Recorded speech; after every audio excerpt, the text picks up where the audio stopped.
স্বাগত সবাইকে আজকের ভিডিওতে এবং এই ভিডিওতে একটা ইন্টারেস্টিং বিষয় নিয়ে আমরা আলোচনা করতে যাচ্ছি যে আপনি কিভাবে একটা ডিসেন্ট্রালাইজ ওয়েবসাইট পাবলিশ করতে পারেন। আমরা নরমালি যে ওয়েব2 তে যে ওয়েবসাইটগুলো পাবলিশ করি সেটা হচ্ছে বিভিন্ন হোস্টিং এ আমরা পাবলিশ করি। লাইক ধরুন নেমচিপ আছে কিংবা গোড্যাডি আছে বা হোস্টিংগার আছে। তো বিভিন্ন আমরা কিন্তু হোস্টিং এ তাদের সার্ভারে আমাদের ওয়েবসাইটটা হোস্ট করি। কিন্তু এখানে একটা ওয়ে আছে যেটা হচ্ছে আপনি যেকোনো হোস্টিং বাদে আপনি নিজে একটা ডিসেন্ট্রালাইজ ওয়েবসাইটে আপনার ওয়েবসাইটে হোস্ট করতে পারবেন এবং এটা চাইলে যে কেউ কিন্তু ডিলিট করে দিতে পারবে না। লাইক আপনি যদি কোনো ওয়েবসাইট হোস্ট করেন নেমচিপে বা অন্য কোনো হোস্টিং এ, সেটা কিন্তু চাইলে নেমচিপ চাইলে আপনার সাইটটাকে ডিলিট করে দিতে পারে বা ব্লক করে দিতে পারে। কিন্তু আপনি এই ডিসেন্ট্রালাইজ ওয়েতে IPFS এ যদি আপনার কোনো ওয়েবসাইট পাবলিশ করেন সেটা কিন্তু কেউ ডিলিট করতে পারে না। IPFS নিয়ে আমাদের আরেকটা ভিডিও আছে, আপনি চাইলে ওটা ডিটেইলস দেখে নিতে পারেন। যে আজকে আমরা দেখবো যে আমরা এই IPFS এ আমরা কিভাবে আমাদের ওয়েবসাইটটা পাবলিশ করতে পারি। একটা বেসিক ওয়েবসাইট যে আপনারা কিভাবে আপলোড করবেন এখানে, সেটা আমি আপনাদেরকে দেখাই দিব।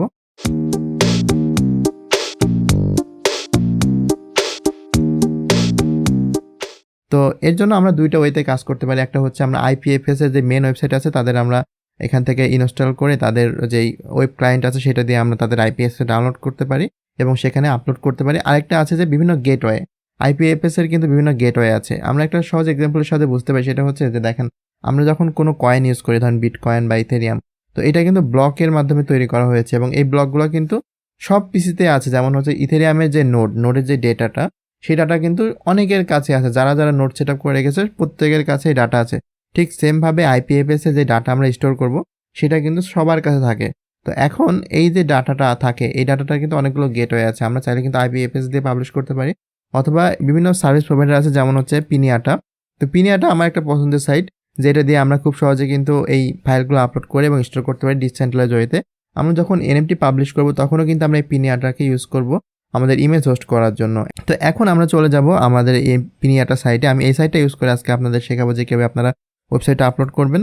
তো আমি জাস্ট এখানে যাওয়ার পরে আপনারা এখান থেকে একটা ট্রাই ফর ফ্রিতে ক্লিক করে আপনারা যে কোনো একটা অ্যাকাউন্ট ক্রিয়েট করে নেবেন। তো আমি এখানে একটা টেম্পোরারি একটা অ্যাকাউন্ট তৈরি করে নিচ্ছি। ব্যাস আমাদের কিন্তু অ্যাকাউন্ট ক্রিয়েট কমপ্লিট। খুবই সিম্পল একটা step, just email ID and password দিয়ে আপনি জাস্ট অ্যাকাউন্টটা ক্রিয়েট করে নেবেন। তো এইটা হচ্ছে আমাদের পিনিয়াটা ড্যাশবোর্ড। এখান থেকে আমরা ফাইল আপলোড করতে পারবো। এখন এই যে আমাদের যে IPFSটা আছে, IPFS এর একটা সিস্টেম আছে, সেটাকে বলা হয় পিন করা। পিন করা মানে হচ্ছে আমার যে নোড, এই নোডটাকে আমি কত জায়গাতে কপি করলাম সেটাকে বলা হয় পিনিং। তো এখানে হচ্ছে আমাদের আপলোড করার অপশন আছে। তো আমরা বেসিক একটা HTML পেজ ক্রিয়েট করব। HTML পেজ ক্রিয়েট করার জন্য আমি ভিজুয়াল স্টুডিও ইউজ করছি। ভিজুয়াল স্টুডিও হচ্ছে একটা কোড এডিটর যেটা দিয়ে আমরা কোডিং করি। আমরা যখন NFT ক্রিয়েট করব বা ট্রাফেল দিয়ে কোনো প্রোগ্রামিং করব বা স্মার্ট কন্ট্রাক্ট লিখবো, আমরা কিন্তু VS কোড ইউজ করব। তো এটা আপনারা চাইলে আমাদের আরেকটা ভিডিও আছে, সেটা দেখে নিতে পারেন VS কোড কীভাবে আমরা ইউজ করি সেটার বিষয়ে। তো এখন এখান থেকে আমি জাস্ট একটা নতুন ফোল্ডার ক্রিয়েট করছি আমার ডেস্কটপে। পিনিয়াটা নামে একটা ফোল্ডার ক্রিয়েট করলাম। এখন এখানে আমি একটা ফাইল ক্রিয়েট করব।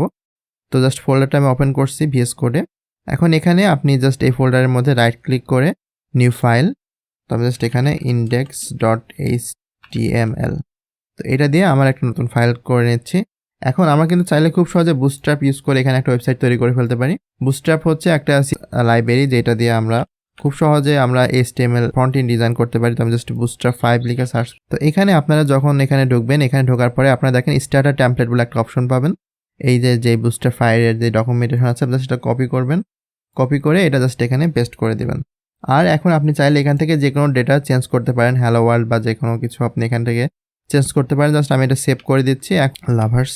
তো এখন আমরা সাইটটাকে একটু আবার চেক করে দেখি যে কেমন দেখাচ্ছে সাইটটা। দেখতে পাচ্ছেন আমাদের কিন্তু হ্যালো ব্লকচেন লাভার এর লেখাটা আমাদের এটা হচ্ছে আমাদের একটা বেসিক যে ওয়েব পেজ HTML, সেটা আমি এখানে দেখাচ্ছি। তো এখন আমরা এই ফাইলটাকে আমরা পিনিয়াটে কীভাবে আপলোড করবো সেটা দেখাবো। তো এটা করার জন্য চলে যেতে হবে আমাদের পিনিয়াটার যে ওয়েবসাইটটা আমরা একটু আগে অ্যাকাউন্ট ক্রিয়েট করলাম সেখানে। তো এখন এখান থেকে আপনারা দুটো অপশন পাবেন। একটা দেখেন আপলোডে ক্লিক করলে আপনি এখানে কিছু অপশন পাবেন। একটা হচ্ছে ফোল্ডার আপলোড করার জন্য, আরেকটা হচ্ছে ফাইল আপলোড করার জন্য, আরেকটা হচ্ছে CID হচ্ছে আপনি যখন কোনো ফাইল এখানে আপলোড করবেন তখন কিন্তু তার একটা আইডি থাকে। এই আইডি দিয়ে আপনি যে কোনো নোডে কিন্তু আপনার এই ডকুমেন্টটা বা এই সাইটটা বা এই ফাইলটা কপি করতে পারেন, সেটা হচ্ছে CID।